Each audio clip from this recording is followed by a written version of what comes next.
Finally অনেক দিন পর আবার একটা ব্লগ হাতে ধরেই করছি। একটু কাঁপছে বেশি, অস্বস্তিকর লাগলেও দেখতে হবে, কিছু করার নেই। ভিডিওটা এরকম কি দেখছি দেখো, বুদ্ধিজীবী রাস্তার পাশে দাঁড়িয়ে একেবারে সোজা দেখাই গেল কি বোধ বুদ্ধি। আমরা এখন যে রাস্তা দিয়ে যাচ্ছি, রাস্তাটার নাম রাজবেরিয়া রোড, তাই তো? হ্যাঁ নাকি কি রাজবেরিয়া রোডই বলে। কচুয়ামর দিয়ে অশোকনগরের উপর দিয়ে যায়। তো গাড়িটা হঠাৎ স্লো হয়ে গেল কেন, এটা হচ্ছে প্রশ্ন। ভালোই গাড়িটা স্লো হয়ে গেলে।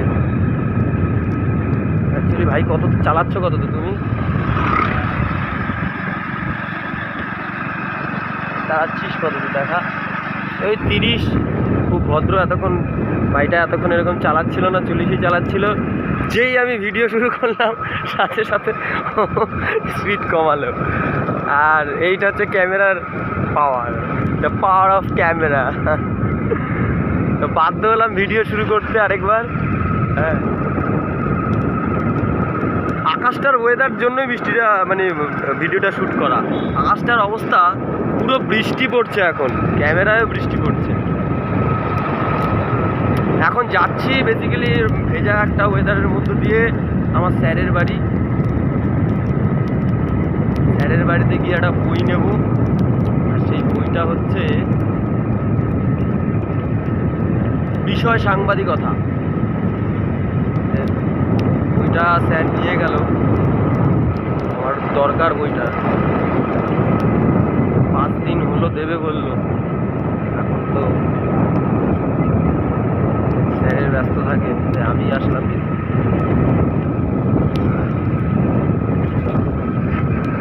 চলো এই যে ডান দিকে ওই যে কাকিমা দাঁড়ানো ওইখানটায়। চলো সোজা গিয়ে, চলো আরো চলো, একটু নামো, নেমে যাও। নেমে গিয়ে লেফটে। ছাতা কাকিমা বলছে ছাতা আছে কিনা। ছাতা থাকলেও এই বৃষ্টিতে গাড়ি নিয়ে ছাতা। জলটা এইভাবে অপচয় হচ্ছে, কিন্তু জলটা বন্ধ করার কোনো রাস্তা আছে কি? হ্যাঁ হ্যাঁ, এই যে এই জলটা অপচয় হচ্ছে, চাবিটা লাগাতে হবে তাই বলছে। কোথায় স্যার আছেন ভেতরে? হ্যাঁ, এই যে আমার স্যার, এই স্যারের মাম্মা, এই যে। ঠিক আছে, এই সবিক আসো, ভেতরে আসো। হ্যাঁ হ্যাঁ, এই তো। এই আমি খুব ভালো আছি, আমি পরে কথা বলবো। বইটা নিতে আসলাম। তো ইনি হচ্ছেন আমার স্যার। এখন কি নিয়ে কি করছে, এই যে ওষুধ। আমার একটু সুগারের প্রবলেম আছে, তো এটা তো ঠিক করতেই হবে। এখন মানুষ চাঁদে চলে যাচ্ছে, কোথায় চলে যাচ্ছে, সুগার নিয়ে বেশি চিন্তা করার কারণে, বুঝলেন স্যার? তো বলছি আমি আসলাম ওই বইটা নিতে একটুখানি। আমি যাব শিয়ালদা। তো আমি একটুখানি ভিডিওটা এই পর্যন্ত থাকো, একটু পরে আবার শুরু করছি। স্যারের সাথে একটু কথা আছে। তো এই হচ্ছে স্যারের ঘর, একদম ঠিক আমার ঘরটা যেমন দেখতে। আমি একদিন আমার ভিডিওটা দেখাবো, একবার দেখিয়েছিলাম বোধহয়। তো একদম স্যারের ঘরটাও প্রায় তাই, সব এলোমেলো আলু থালু, গোছানোর সময় হয় না স্যারেরও। কাজ করতে থাকলে কখন ঘর গুছাবে, এটাও তো একটা বিষয়। ঘর গুছাতে থাকলে আর কাজ হয় না। স্যার খুঁজতে শুরু করলো, ওই যে স্যার খুঁজে বের করেনি। এই যে এই বইটার কথা আমি বলছিলাম, এই যে বিষয় সাংবাদিকতা। লেখকের নামটা কি ছিল সেটাই বলতে পারছিলাম না একটু আগে। পার্থ কি জানি, পার্থ চট্টোপাধ্যায়। এই যে পার্থ চট্টোপাধ্যায়, হ্যাঁ, ডাক্তার পার্থ চট্টোপাধ্যায়। তো এখন যাব আমরা শিয়ালদাতে, আমাদের একটা গুরুত্বপূর্ণ কাজ আছে কিছু ভিডিওর। তো পরে দেখা হচ্ছে। তো আবার ফিরছি, ফিরতে ফিরতে একটুখানি দেরি হয়ে গেল। অনেক কথা বলছিলাম। স্যারের তর্ক, তো স্যারের তর্ক শেষ হয় না। একটু ভিডিওটা করলে খারাপও হতো না। স্যারের প্রশ্ন হচ্ছে পুজো কেন করা দরকার, পুজোটা করলে লাভটা কি। এটা পেশাগত জায়গায় এসে পৌঁছেছে। যাই হোক, কথাগুলো না একেবারে অযৌক্তিক নয়, যদিও উনি ফিলোসফি যেহেতু পড়ে। এবার যুক্তি দিয়ে তো সমাধান হয়, এবার বিজ্ঞানের প্রশ্ন তখন আবার আসে। দেখ, এই সমস্ত বিষয় নিয়ে ওনার সাথে একটা ব্লগিং করবো ওখানে পরে। তো এখন আমরা এক কথায় আমাদের যেখানে প্রিন্ট হাউস, সেখানে ঢুকবো, সেখানে কিছু প্রিন্টেড ডেটা নেব, সেখান থেকে প্রিন্টেড ডেটা নিয়ে বেরোবো।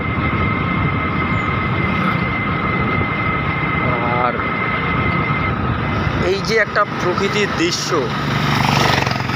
এত সুন্দর রাস্তা, মানে রাস্তাটা যদিও ভালো নয়, এটা অস্বীকার করা যাচ্ছে না, মাঝে মাঝে খানাখন্দ আছে, কিন্তু এই যে প্রকৃতির দৃশ্য, রাস্তার পাশে গাছ সবুজ, এইটা দেখার মজা অন্যরকম। এটা বোঝানো যাবে না। এটা কলকাতায় থাকলে হয়তো কলকাতার এই একটু পরে কলকাতা ঢুকবো, একটা কাজে বেরোবো, তখন ওই ব্লগের মধ্যে হয়তো শহর থাকবে, কিন্তু এই যে গ্রাম, এই যে পরিবেশ, সবুজ প্রকৃতি, এটা একটা অন্য কিছু, অন্য রকম কিছু। আমার তো অসাধারণ লাগে। তার সাথে একটা ব্যাপার কি, এই যে খাল,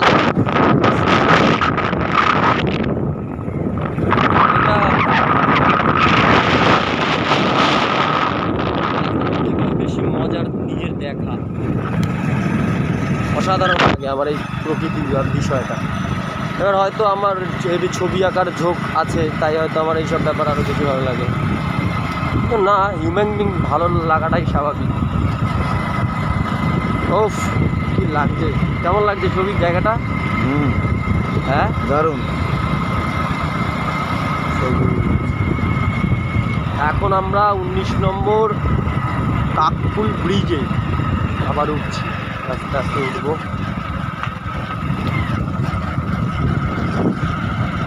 কাকপুল ব্রিজ অসাধারণ একটা জায়গা, অসাধারণ। ইনি হচ্ছে আমার কাকা, এই যে জগ আসছে আমাদের পিছন পিছন।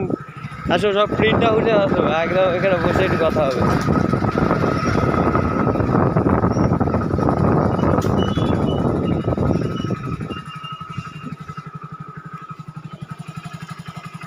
প্রিন্ট হাউসের কাছে চলে এসে পড়েছি, বিনা অনুমতিতে প্রবেশ নিষেধ। চলো, তো এখনের ভিডিওটা এই পর্যন্তই। এই যে প্রিন্ট হাউসের ছাদটা আপাতত বন্ধই করা রয়েছে, পুরো অন্ধকার।